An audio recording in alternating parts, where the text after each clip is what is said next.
The Maple Leafs look like sellers, but how far down the roster should they go as Easton Cowan continues to wait for another opportunity? Hey everyone, welcome to Inside the Leafs. Rob Wong, joined alongside by Toronto Sun Maple Leafs writers Lance Hornby and Terry Koshan. And guys, 2 games out of the break for the Maple Leafs and 2 disheartening losses. It's pretty clear at this point the Leafs are going to sell at the trade deadline. The UFAs are likely on the move, but when it comes to players with term, Terry, is that something Brad Treliving needs to look at as well? Yeah, for sure. Starting with Oliver Ekman-Larsson, because I think they can get something nice back for him. If a contender is interested in a defenseman who has, offensively had a good revival this year, the defensive numbers aren't great with Oliver Ekman-Larsson, but they aren't great for the Leafs overall. And on a team with tighter structure, he would probably do better in that regard. So he'd be the first one as far as under contract goes, and I say him because I think it's probably the most realistic.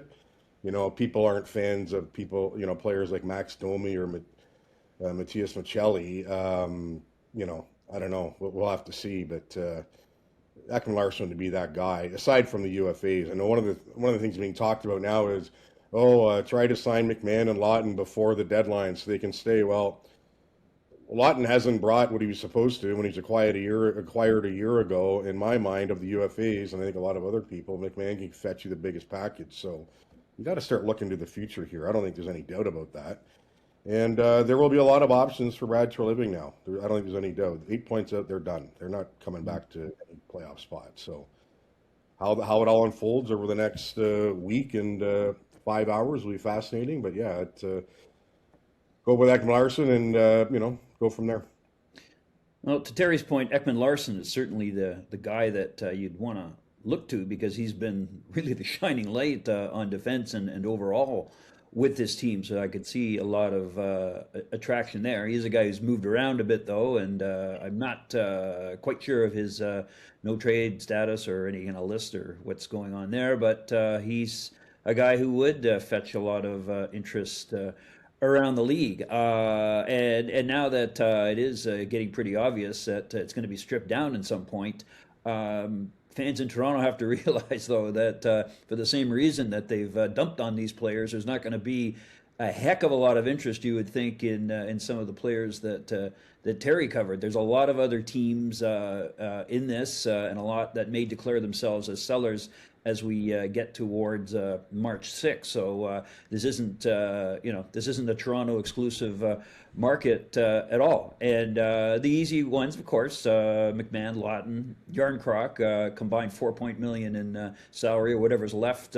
on the cap this year. Certainly they're bargain basement, but there would be kind of players that you'd throw in maybe at the last second. There's not going to be a lot of demand for them unless some team sees a specific skill that they bring that may help depth-wise. So, without going even in further down, I mean, it's an off-season thing to discuss the whole culture thing with Matthews, with Nylander. Where do they go from here, having already cut loose Mitch Marner? That's a discussion, I guess, for the summer, but maybe not be a lot of meat on the bone as far as picking around the Maple Leafs and what might be there. Hopefully they could get something if they go that route, but wouldn't be a shock if Brad Treliving finds the prices aren't to his liking. I think it would be. I think I'd be pretty surprised if people don't ante up for a guy like Bobby McMahon or Ekman-Larsson. And as far as Ekman-Larsson goes, just check Puck Beauty. He has a 16-team no-trade list, so there's a modified clause there.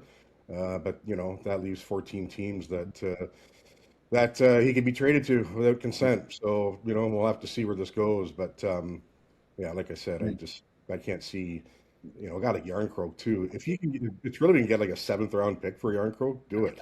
I'll get anything else for him. And a bag of pucks or something. Oh yeah. Ekman-Larsson's playing well, but a couple of these guys aren't doing. Maybe they'll be better in other situations. Certainly not doing themselves much favors with the way they've played to start this key finish to the season. Well, it's not a surprise. I mean, I don't know why we thought they were going to come out gangbusters. I mean, they haven't played like that all year. I mean, they're talking last night after the game about Matthews talking about playing with fire and being more competitive. Well, you got game 60 tomorrow. If it's not happening, hasn't happened yet, it ain't happening. Yeah, well, the night before, Matthew Nice with those puzzling comments too, like saying like we have to play like a playoff team. It's desperate, Well, Yeah, no well, kidding. Well, then do it. They welcome to don't do it. 2026. Yeah. You know. Yeah. Well, look, at this Yeah. point, Easton Cowan probably wondering what he has to do to get in the lineup, and maybe some trades will open up more room for him. But he hasn't played in almost a month now, Lance. He was not eligible to be sent to the Marlies during the Olympic break and did not dress for these last 2 games. Are the Leafs hurting his development with him watching in the press box? Well, you know what? You go back to I think it was he had 1 or 2 assists in 8 of 9 or 9 games before Berube sat him down. So when Berube's favorite word is the reset, well, okay, give him a reset, that's fine.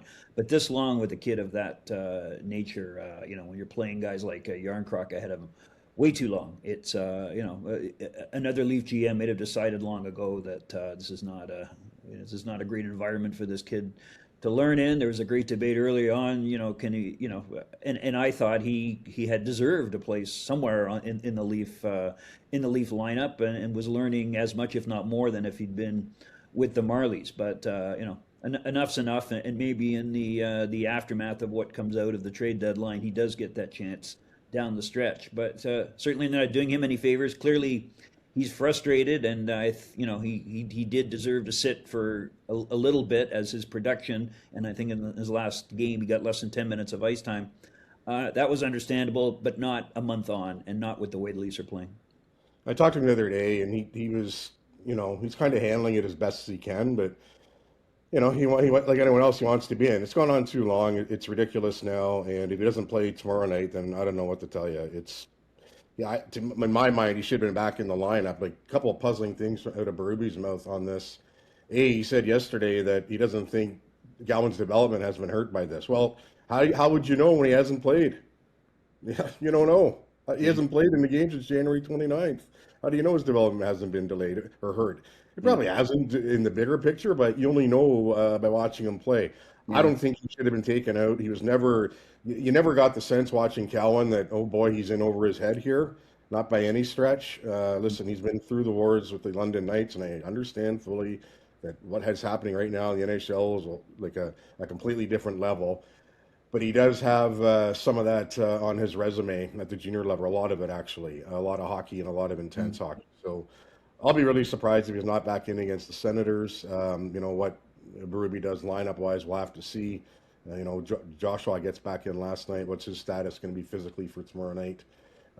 But yeah, and then as far as what happens after the deadline, I think we can probably assume that a forward or two will be gone. Keep Cowan in the lineup until the end. Call up Jacob Quillen and get him in there too. But this is just it's gone on too long. And like I say, if there was a real struggle here on Cowan's part, then okay, but there hasn't been. Well, Brewer, just by nature, and we've both seen Leaf coaches come through who are, they don't have a lot of patience for bringing along young kids when they think they have their ideal lineup of veterans. And Berube strikes me as being one of those guys who doesn't have the patience for bringing along somebody in those circumstances. But he's the Leafs where they are now, they certainly got nothing to lose by playing them. Well, what amazes me about that, Lance, I don't disagree with you, but he has a lot of patience for veterans who make continuous mistakes over and over and over again. So, and they don't sit. It's just dumb. Get him in there and leave him in there. Enough's enough. Yeah, it looks like there's a chance he might get back in on Saturday, but as Terry said, if he doesn't, then who knows where you go from here. But feels like there are some moves on the way over the next week. We'll see what is done by Maple Leafs GM Brad Treliving ahead of Friday's trade deadline. As always, leave your thoughts in the comments section below. For Terry Koshan, Lance Hornby, I'm Rob Wong. Thanks for watching, and we'll talk to you on the next one.